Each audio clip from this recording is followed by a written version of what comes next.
सा गांव था बरनादीपुर। उसी गांव में रहता था किसान हरिया। चेहरा झुर्रियों से भरा, कपड़े पुराने, लेकिन दिल में इतना हौसला कि मुश्किलें भी थक जाएं। हरिया, देखो ना बच्चों को, कितने दिन हो गए अच्छा खाना खाए हुए। कोशिश तो करूंगा सुरैया, जिंदगी है ना, हार कैसे मान लूं। उसके बच्चे मुन्नी और फैजू सुबह सूखी रोटी को चाय में डुबोकर खाते थे। रोटी खड़ी थी, चाय पतली, फिर भी दोनों हंसते थे जैसे दुनिया में कोई दर्द ही ना हो। उनकी वही हंसी हरिया के दिल में चुभती थी। काश मेरे बच्चों को थोड़ा बेहतर मिलता। हरिया रोज की तरह खेत की ओर चला जाता है। खेत पहुंचकर उसके कदम धीमे पड़ जाते। मिट्टी सूखी, दरारें चौड़ी, जैसे धरती खुद कह रही हो इस बार कुछ नहीं मिलेगा। माँ, तू साथ देना बस, मैं फिर से कोशिश करूंगा। गांव के लोग आसमान को देखते रहते। किसी की आंखों में उम्मीद नहीं थी, बस थकान और हताशा।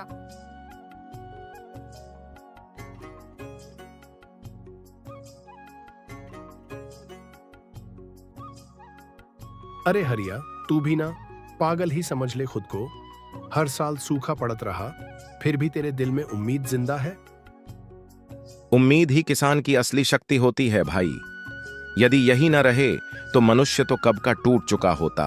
रात हुई, अचानक बादल गरजे, हवा तेज हुई।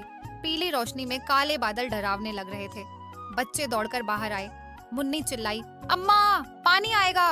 उसकी आवाज में डर से ज्यादा खुशी थी। और फिर बारिश टूटकर बरसी, मूसलाधार। हरिया और सुरैया भीगते हुए खेत तक गए। बारिश उनके चेहरों से बहते पसीने, थकान और साल भर का डर सब धो रही थी। हरिया की आंखों में चमक थी। शायद इस बार भगवान सुन ले।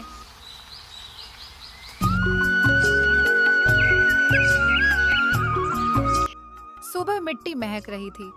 हरिया ने हल उठाया, बैल बांधे और बीज लेकर खेत में उतर गया।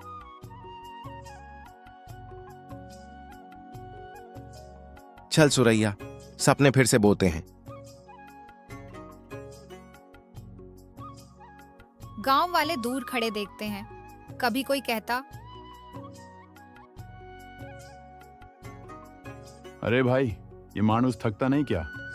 हर साल सूखा पड़े, फसल डूब जाए, पर ये फिर भी हिम्मत छोड़े ना। फसल उगने लगी थी। हरे पौधों में उम्मीद झलक रही थी। पर एक दिन अचानक जानवर खेत में घुस आए। पौधे टूट गए, फसल कुचल गई। हरिया और सुरैया भागते हुए आए। हरिया जमीन पर बैठ गया, टूट कर उसकी आंखें गीली, हाथ कांप रहे थे। हे भगवान, हम तो लूट ही गए। इन जानवरों ने सारी फसल बर्बाद कर दी। ये फसल नहीं थी, ये मेरे बच्चों का भविष्य था।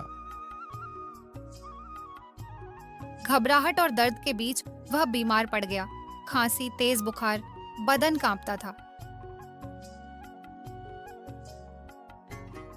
अब्बा, तुम ठीक हो जाओगे ना?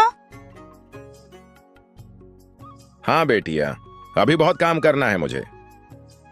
थोड़े दिनों बाद कुदरत ने शायद दया की। फसल फिर खड़ी होने लगी। हरे पौधे हवा में झूमने लगे। गांव में खबर फैल गई, हरिया की खेती इस बार बहुत भारी लग रही है। आंखें भर आती हैं। वह धीरे से फुसफुसाता है, हे ऊपर वाले, तूने मेरी तपती मेहनत को आखिर आज आसमान का रंग दे दिया। देखते ही देखते पूरा गांव हरिया के खेत पर उतर आया। हर हाथ में दरांती थी और कुछ ही घंटों में सारी फसल कटकर ढेर लग गई। हरिया फसल लेकर मंडी जाता है। व्यापारी देखकर चौंक जाते हैं। अरे भाई, ये अनाज किस किस्मत वाले का है?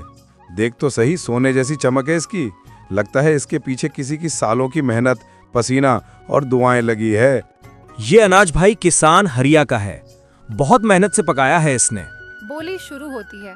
कीमतें ऊपर चढ़ती जाती हैं। हरिया की सांसें तेज हो जाती हैं। अरे हरिया, तू तो बड़ा किस्मत वाला निकला रे। आज मंडी में सबसे महंगी फसल तेरी बिकी है। हरिया नया घर बनवाता है